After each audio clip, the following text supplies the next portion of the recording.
Attention, possums, and welcome to the IDP hour, where we're going to talk about some IDP players, and then we're going to get to Billy's burning questions of the week. So, click subscribe below. Give us some love. We want to hear from you guys. Josh, Billy, what's up? We really do want to hear from you guys. I love a good question, comments. Billy, do we have any comments on the YouTube thing? I looked at it at one point and we didn't on the IDP. You know what? I'm glad that you asked me that because I certainly haven't looked. We will look at those though. So I'm really glad that we got that live on air. See, this is just this. We're keeping ourselves accountable, which is what's important. See, this is one of the things I'm happy that you asked me on the podcast instead of before the podcast, because then I can tell you, no, Josh, I haven't. So don't bring it up. But you know what? We're doing it live on air. I appreciate it. Well, you know what? We'll get to that at the end of this pod. How about that? We'll check out all the questions if there are any, and we'll answer them then. How about that? See, look, it's perfect. We're problem solving. You know what I mean? Okay, well, that's good. I'm glad we're doing that. Tackling the problems of today. Well, let's get into some IDP happenings about the league. Joe, you want to kick us off with a couple of IDP players? Yeah. So last week I talked about Tyrell Dodson. I thought he was going to come slot right in for Matt Milano. And that did not happen. Dorian Williams played 85% of the snaps, and Tyrell Dodson's 5%. And then Dorian finished the game 10 tackles, 1 sack. He looked like a flipping lightning bolt out there. It was beautiful to watch. I know, we'd kind of bet on him in the offseason after the draft and everything, but I don't know. I played that one completely wrong, and I'm very upset about it. We all make mistakes in the heat of passion. Like whenever I bring up stuff, that Billy's not ready for, and then you play the wrong linebacker. It's just something you learn. You live and you learn. The good news about this is going to outscore Jordan Addison. All right, dude. He did, except for the touchdown. But anyway, just back to this. Just the one good thing that this did or didn't do, I should say, is it didn't cut into Terrell Bernard's workload at all. That made it still all over the field, and he is still a monster. Unfortunately, it's too late to get him. I just wanted to talk about it because. Yeah, I just think that influx in speed now in that linebacking room is going to make the Bills defense absolutely insane for the rest of the year. I mean, the Giants, we can't really get a gauge on Tyrod, even though he's an upgrade from Daniel Jones, I think. I don't really think you can gauge off that, but the Giants could not do a damn thing against this defense with that speed. Well, it's not often that you have a literal rookie and a year 2 rookie pop up and just be a force after losing your stud linebacker and trading your stud linebacker for years away in the offseason. So, or not re-signing him, I should say. But yeah, no, phenomenal. On to a little D-line action. Our guy Justin Matabuke. Sorry, Bomber, if I did pronounce this incorrectly. But from Baltimore, 3 straight games with sacks. Yes, that was like 1, half, and 2. 5 tackles in back-to-back games. Always nice to see from D-line. Really hard to come by from a guy who can, essentially get 5 tackles and a sack in a game. But it's been a great pairing with Jadeveon Clowney.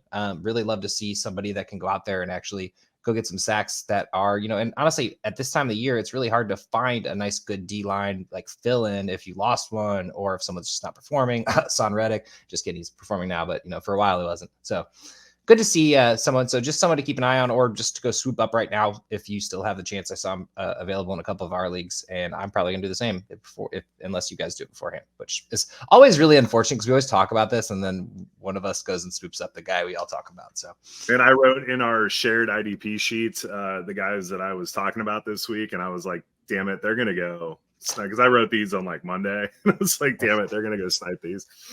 We didn't though. We didn't even look at it. That's the best part. We did not. That's what I love about you guys. We don't read very much on this show. Reading's not our strength. Okay, that's not what we're here for. Definitely, we're here to talk. Billy, who do you got? Who's got the apple of your eye or orange? Well, I wouldn't say this is. I have a couple other ones that I'm more excited about, but this one needs to be mentioned. Darius Williams, he's a cornerback for Jacksonville. He has an interception in 3 straight games. I think it's just somebody that we need to keep on our radar because there's always one player every year that goes on these weird interception runs. And while you never know when it's going to end, it ends up getting a lot of points. Of his 6 games this season, he has gotten 10 points in 4 of them. So, cornerbacks aren't usually the point getters. It's usually the safeties, but I think we may have found one while it is interception dependent right now, I still think he could have a big second half of the season, and this is really been a coming out party for him for Jacksonville. Yeah, especially 3 in a row. It's just phenomenal to see. I mean, you never know what's going to happen. Speaking of that, on the same team, Andre Cisco, not a huge high tackle number, not really anything else, but 3 interceptions in opposite games this year, and really just stayed consistent. I think he's like defensive linebacker or safety, like 8 or 9 on the year because of it, which drives me crazy because I literally never start him. I'm like, oh, you got to pick, and I'm like, oh yeah, he's on my bench. Super cool. Yeah, Cisco and redraft IDP was a super value in that one. And to go back on Darius Williams, he's actually getting, I mean, he had 3 games over 6 or 4 games over 5 tackles, I think, which is pretty good. It's you're right, Billy, though, with the interception runs, because I mean, we saw it with Trayvon Diggs, we saw it with my favorite one was Josh Norman back in, what was that, like 6 years ago, where he had like 8 interceptions in a row. That was wild. Always great to see. Yeah, it is always good to see. One guy that I was watching, and I'm really excited to see how this develops, is Marquise Bell for Dallas. Safety, always played safety, but he's playing linebacker for Dallas after this Van Der Esch injury. We know Dallas plays a lot of the one linebacker, and that is Damone Clark right now. But Bell looked really interesting out there. He played about 55% of the snaps and got 7 tackles. So if you are on sleeper, I know for a fact that he is a DB. He can slot in for those linebacker things, especially with these buys and stuff that are coming up and the injuries. So definitely a guy to keep an eye on. On ESPN, he is a linebacker. So that's bullshit. Don't you hate when like the different platform has a different like assignment for them, and you're just like, no, I want him as a DB. Wild. Not to go completely against you, but it's super relevant. Rashaan Evans has been on the team for a week, has not played yet, but chose to go here over being on the Eagles, who he was going to lose his job when Dean came back, essentially. So I just say keep an eye out on it. I think it's just a really good waiver stash at the moment. I assume people probably have him at this point, but maybe float something out there. Like, you didn't play last week. Just tell somebody, he's not going to. Dorian Williams looked great, or sorry, not Dorian Williams, Marquise Bell. But yeah, no, just something to look at. I think Rashaan Evans, especially last year, had 140, 50 tackles. Wild to see him a free agent. I don't understand why nobody signed him, but I guess the money's just a little stingy right now in the NFL. So yeah, no, and Rashaan Evans, man, if he can get in there and crack that, I mean, he might take over for Damone Clark, I would assume. Yeah, there's plenty of spots to go around, and not to mention rotations are not out of the question, especially with someone just joining the team. I mean, Rashaan Evans, I imagine, will get some work next week, especially because they didn't look necessarily great against the Chargers, but the linebacker core is going to have to kind of grow a little bit as they continue to go on. So, and maybe Bell slots back to the safety position as well at some point. So, but although Hooker and Damone Clark are looking pretty good, or not Damone Clark. Yeah, it'll be interesting because Van Der Esch, we really don't know what's going on with the neck. He's out till at least week 11, but yeah, he could be out for the rest of the year. We don't really know at this point. One person that drives me crazy from this, because we're talking about the Cowboys, Donovan Wilson had this just amazing IDP year last year, and almost 100 tackles, sacks, fumbles, all of it, and a lot. He looked amazing. I know he's been battling injury, but he's been back for like 4 weeks, and it's just very standard numbers that just kill me. I mean, I assume obviously those stats get kind of spread around the team a little bit more as the season goes on, gets in a kind of a more of a swing, but just drives me crazy, man. Because I'm sitting here like, I want to cut him each week. Every time I'm like doing my IDP thing, I'm like, I'm gonna get a new linebacker, I'm gonna get the new improved defensive back, and I'm just sitting here like, I can't cut him because what if he goes back to that? Like, yeah, and when you watch the games, he is in on every play. Like every time something's going on, he is in on it, and it's just not falling his way right now. So I would assume it'll turn around. I like to think that the numbers will be there. I mean, eventually, I think he's worth a flex, or like, if you're a fill-in. I just happen to have a lot of D-backs in that league, so it's really tough for me. But I think Donovan Wilson might be one of those guys that could be a good trade opportunity. You don't have to pay too much for him because nobody's really seeing splashy numbers. So no, yeah. No, I agree with that. Next person I want to bring up, kind of a guy not a lot of people are talking about. His name's Jack Gibbons, plays for the Tennessee Titans. He has recently become a starter on that linebacking core. You're not going to get much else than tackles, but he's been putting out solid tackle production in the last 4 weeks since he got his full-time starting role. And while in IDP, you kind of want these higher floor guys because that's what you're trying to bank on. And his tackle floor has been 8, 10, 10, 9. Like that's been really good production. So going forward, especially with how good Tennessee's defense is, I would say he is not a bad player to try to acquire right now. He's basically free. I guarantee, unless you're in a deep league, he is available on your waiver wire right now, and you can go grab him for nothing. Yeah, honestly, I find it wild. We were just talking about this, about how Tennessee linebackers just come out of nowhere. They're always, there's always someone to get some numbers. And then honestly, they usually just do kind of okay. I think this is the first year that Tennessee Titans linebackers have been like great in a while. But I mean, they're on the field a lot, defending usually relatively close games.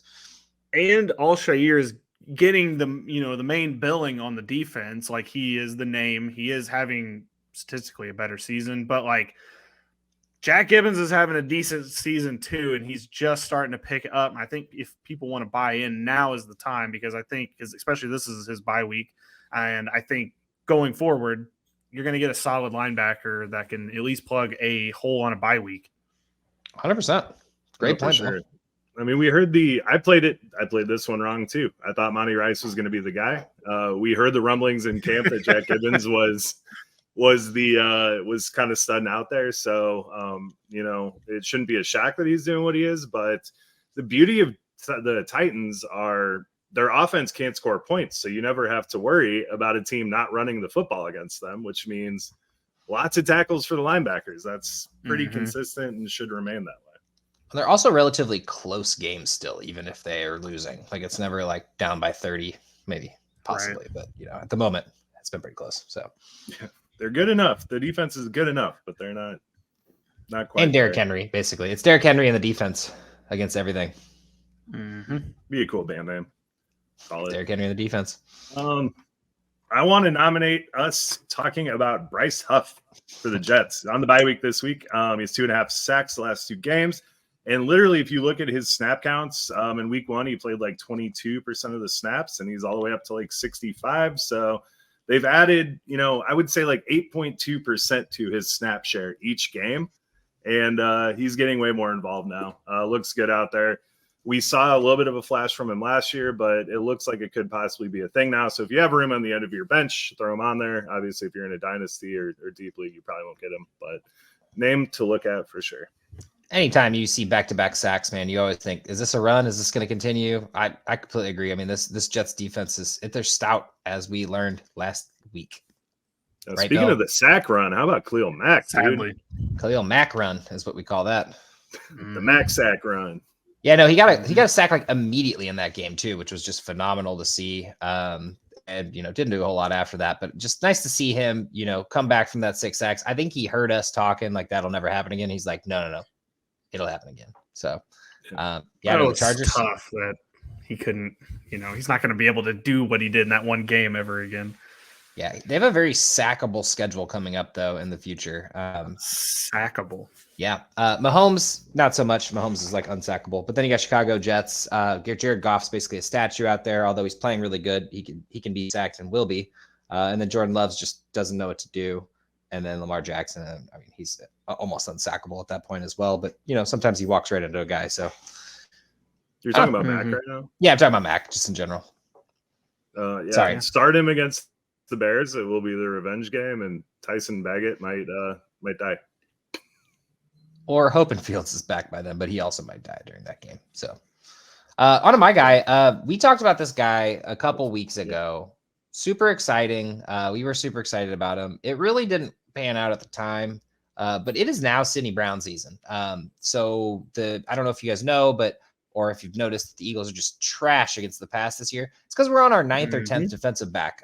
So it's pretty rough. But Sidney Brown is back at practice after being out for a game or 2. And you know what that means? Actually, 3 games. My apologies. And you know what that means is there's not a whole lot of fucking healthy bodies on this team. We are on 4th and 5th string corners. We're hoping Slay's back to, try to cover Tyreek Hill and Waddle. But Sidney Brown, and with Blankenship banged up with a rib injury, I'm assuming he'll probably play. But at this point, Sidney Brown's the healthiest defensive back other than Bradbury, who just needs to get his contract burnt. So I don't know. I'm not saying start him, but I'm saying this might be the last chance if he has a big game. Maybe he picks off Tua, which, we know that he can underthrow Tyreek on occasion, but maybe he just makes some splash plays. Maybe it's Sunday Night Football too. That's when everybody is watching. That's when people notice these type of players. Just wanted to get that out there ahead of time. Just last chance. Maybe I'm wrong again. Maybe he just looks like shit. Maybe he gets burnt toast from Tyreek Hill. But just on the off chance that this is his breakout party, or, he just makes a cool play and people start realizing, if you can try to float a trade out there in Dynasty or, pick him up in redraft, I assume he's pretty much available in redraft at this point. So for sure. I love Sidney. Not wrong. Yeah, me too. I'm hoping he's not burnt toast, man, now that I said that. So yeah, that would it's gonna be a tough game, man. That would be just our luck. Yeah, that's gonna. I can't say I'm not worried about the Miami offense. I was really hoping on being 6-0 going into this game, because then 6-1 doesn't sound so bad, but 5-2 sounds bad when you should have been 6-0. Yeah, but for sure. Here we are. RIP. All right, my last player. He is not a name that anybody doesn't know about, but his name is Budda Baker. He's been designated return from the IR, so check your waiver wires in case somebody was stupid. Or you can just flat out go try to trade for him. I mean, this is a chance to maybe buy low as soon as he comes back. I don't think you're going to get the same opportunity. But this team's going to look to be better. They designated Kyler to return too. So I don't know. Arizona might be something at the end of the season. And if they are, it's going to be behind Baker and Murray. So just kind of throwing it out there, making sure people know that, go pick up Budda Baker if he's available. Yeah, and so my issue is, who's going to sit now? So Kayvon should be the strong safety, which is, I believe, Budda's spot, right? Mm-hmm. But Kayvon Wallace has been playing lights out. And Jalen Thompson's been a little bit struggly the last few games. And I just feel like Kayvon should be out on that field with 10-plus tackles. I mean, he didn't look very good against the Rams, but the Rams also didn't throw very much in that game. It was a really weird game all around. And then Kyron didn't have a carry or one carry in the first half, and then ended up with like 150 yards. It's just wild in the second half. So I don't know. I feel like Kayvon needs to be on the field, if I got to be honest here. But yeah, Jalen Thompson's historically been better. You're not going to keep Budda Baker off the field. Yeah. Though, so no, absolutely not. They're probably going to ease Budda back in. So if anything, Kayvon Wallace just earned another contract. So fair enough. Keep on moving. It's good for him. And then one guy I just want to talk about is PFF's highest graded linebacker for week 6. And that is Blake Cashman. People are blowing fab money all over the place on this guy. And we don't know. We got Lele playing. And then, Christian Harris had a concussion. So didn't play a lot last week. Probably going to see more of him.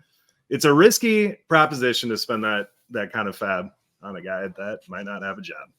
I just feel like there's like 4 linebackers that have this job, and I just don't want any part of it. No. So it's the people look on PFF and they see the grade and they're like, oh my God, let's go spend everything I got on this dude. Yeah, I think his bomber that pointed out someone spent literally all of their fab on him. And I mean, sometimes you just got to spend the cash, man, Yeah. Hey, I spent it all on Terrell Dodson last week, so I can't talk. Some people blew their load on Amari DeMarcado, and he got like 3 touches. Yeah, I saw that coming. That's when you pick him up in the bathroom before James Conner gets hurt. Yeah, you really got to go to the bathroom at about 1:30 and go pick these kind of guys up. You can't be picking them up. Your guy's Ronnie Rivers strategy kind of blew up in your face this week. But I was kind of right. How did he get hurt? Right. He was. It worked out kind of. I've literally been picking up Ronnie Rivers for a decade now, and he finally had the job, and he fucking lost it the same day. Rough times. It's a tough beat for Zach Evans time.